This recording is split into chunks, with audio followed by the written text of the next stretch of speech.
Сәлеметсіңдер ме достар? Бүгін біз күнде біздің дастарханымызда болатын нанның қайдан келетінін білетін боламыз. Барлығы кішкентай дәннен басталады. Ерте көктемде қар еріп кеткеннен кейін диқан ата егістікке барады. Ол трактормен жерді аударып, ол жерге кішкентай дәндерді себеді. Дән өте кішкентай болғанмен, оның әрқайсысында үлкен өмір бар. Дәнді сеуіп болған соң, ол біраз демалып, күш жинайды. Күн жарқырап өзінің жылуын береді, ал жаңбыр оны суарады. Сөйтіп, жасыл өскін шыға бастайды. Алғашқыда олар жай шөп сияқты болады. Күн өте олар биік, мықты болып өседі. Сөйтіп, бидай бар егістікті жасыл кілеммен жабады. Бірнеше ай өткен соң жасыл бидай биік болып өседі. Ал бидай сары түске боялғанда, ол бидайдың піскенін білдіреді. Бидай жинауға дайын. Диқан ата егістікке тағы келеді. Ол енді трактормен емес, үлкен комбайнмен келеді. Комбайн арнайы егін жинауға арналған техника.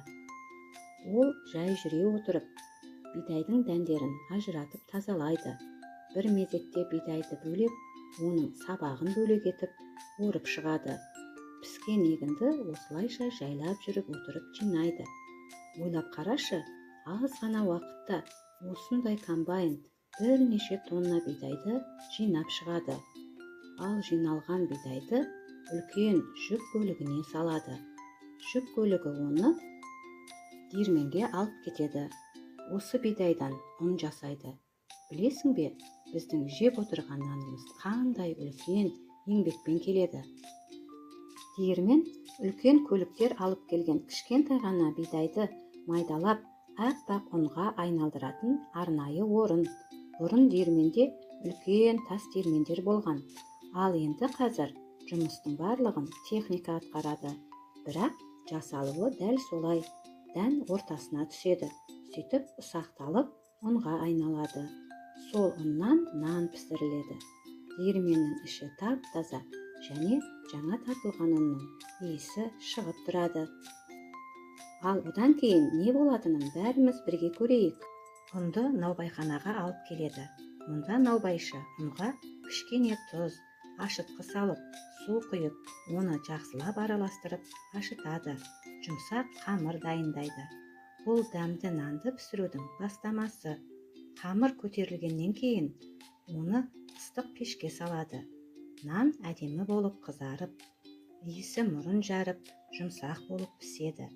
Піскен нандарды дүкендерге жеткізеді. Немесе бірден дастарханға қояды.